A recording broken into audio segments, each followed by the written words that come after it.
gosh, you don't like it up here. Yeah.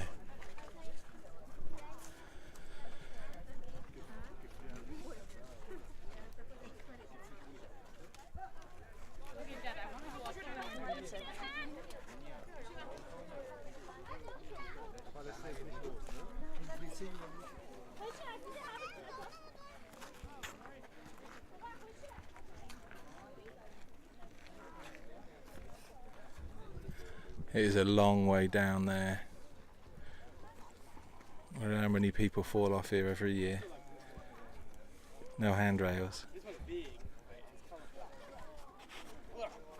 Man, it gives me the EBs.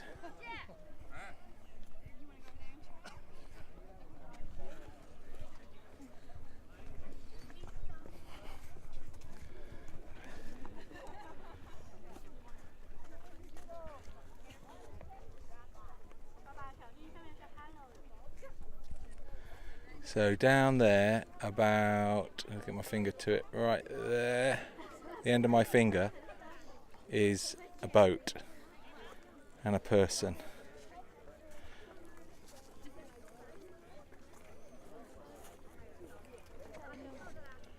That's as far as I can zoom in there. See how far away that is? That is a long way away. Gosh.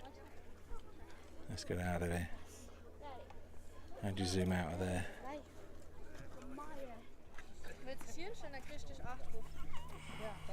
Ja?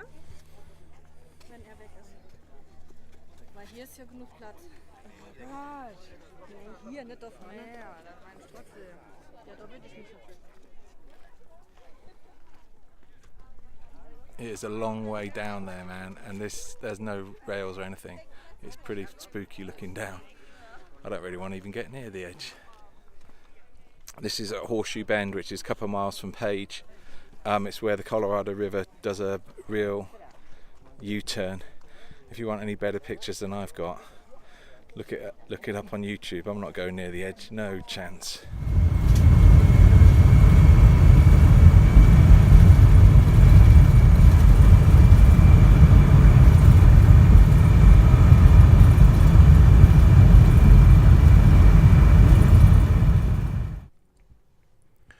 We pull off the road on Highway to 89, which is from it sort of runs down north-south of the Grand Canyon, and Joe wanted to look in another one of these Indian jewelry. I was going to say outlet then, but it's hardly an outlet. Look at it, it's a shed at the side of the road. God, it looks windy out there. Anyway, so you go past these places and there's no one there, just the vendor. We pull over at this one, and then 4 other cars pull up within 2 minutes. It must be kind of a herding thing that people do. They see someone, and everyone thinks they don't want to be missing out. Anyhow, 2 of them are just buggered off. So, time for a cup of tea for me, and Joe's having a coffee. And we've got 2 hours until we get down to Grand Canyon, and it's a nice road really. It's pretty straight, fairly. The next turning is 47 miles. Check out SatNav. Can you see it? I don't even know if you can see it. Oh yeah, look, 47 miles is the next thing that we have to do, and that we turn right at the next roundabout in 47 miles time. That's easy enough, isn't it? I think we can manage that. Anyway, the brew is brewing. It's time to put some milk in.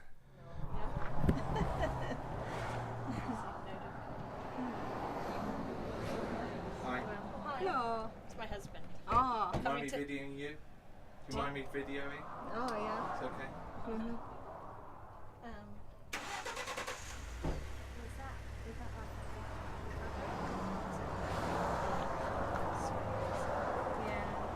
I quite like these. Very colourful stuff.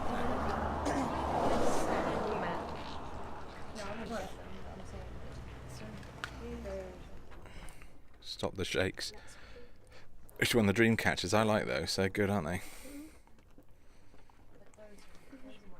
I should have rooted it with around. Yeah, she's going to. I wasn't recording any of that. Of course you were. So point out what you're having again, Eve. So the juniper bead necklace, it's got turquoise and coral beads, and then the earrings here. Like this kind, they wear it and there's not Mrs. earrings. Yeah. I like these. I wouldn't wear them. Oh yeah, for the. I don't want them falling off.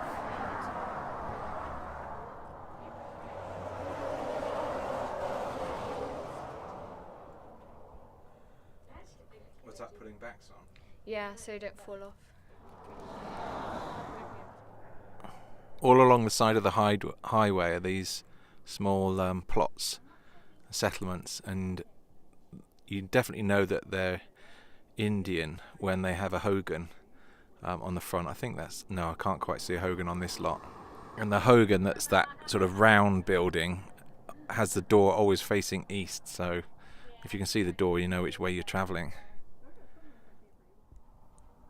If you need 110 power for anything, for like we use it for the toaster and the microwave, and if you want the air conditioning on inside the cab, you use this button here, and that's the generator start and stop button. You press it on until the light comes on, which is to prime, and then press and hold until the light goes solid, and that's it. And you should be able to hear the generator running in the background.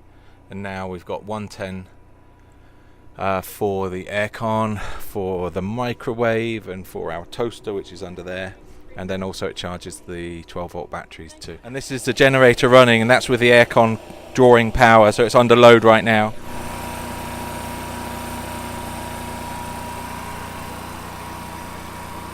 But it's not too loud, it's not too bad. I mean, on a campsite quiet at night, it's obviously, it sounds a lot louder, but it seems to be the general thing here that you can run your generators between certain times, even on campsites.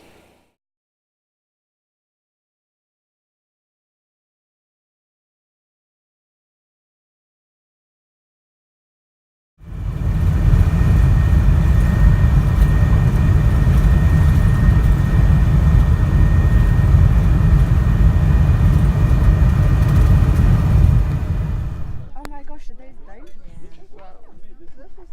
They must be.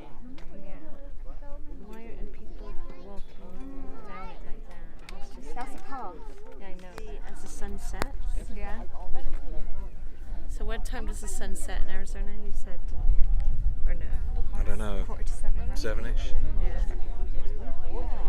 So that's the dilemma. Do we want to see the sun setting?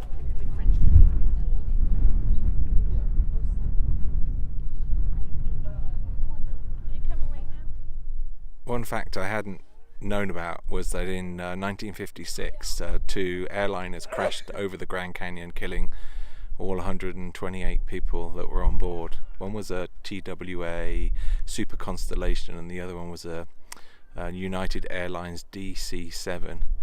That was on 30th of June 1957.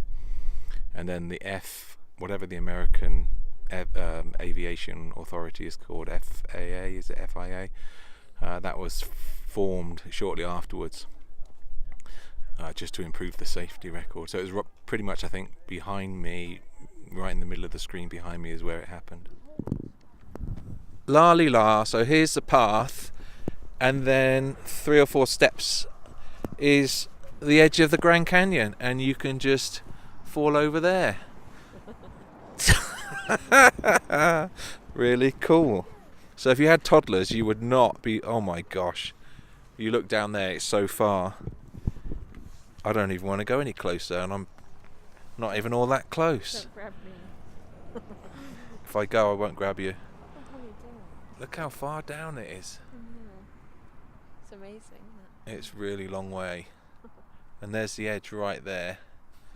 Whoa. Actually, how bad is it? Oh yeah, it's bad. You... huh? Let's walk along. You know, no running. Don't go near that. That's a drop there, isn't it? So that one, is that rock? That's moved, isn't it? Right? It's fallen off the edge there a bit. Give that a shove, it'll probably go. Seriously? No. Mama's given strict instructions that nobody's to jump or go anywhere near the edge. no mention of jumping, no jump scares, no I saved yous anywhere near the Grand Canyon edge, because it might be the last jump scare you ever do. It's so deep and it's like such a massive hole in the ground. Whoa. Whoa. That it feels like it's pulling you in. Look, I'll show you, hang on. Look at that. It feels like there's a magnetic force pulling you over the edge. I know it does. Like longing you to go. Mum gets freaked out when I say stuff like that. So if you're going to fall, this wouldn't be a bad place to fall, because you'd fall onto this bit before you go 300, 400, 500 or 600 feet down the steep bit. So you'd have a few minutes of scrabbling, trying to hold on, or a few seconds before you actually do go off the edge.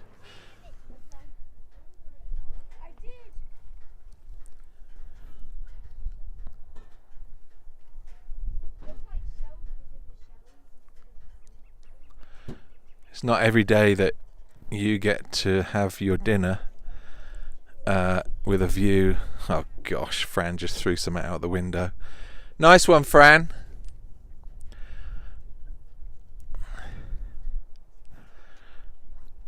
So this is the view we will have this evening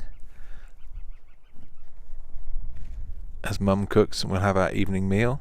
That's pretty tidy, isn't it?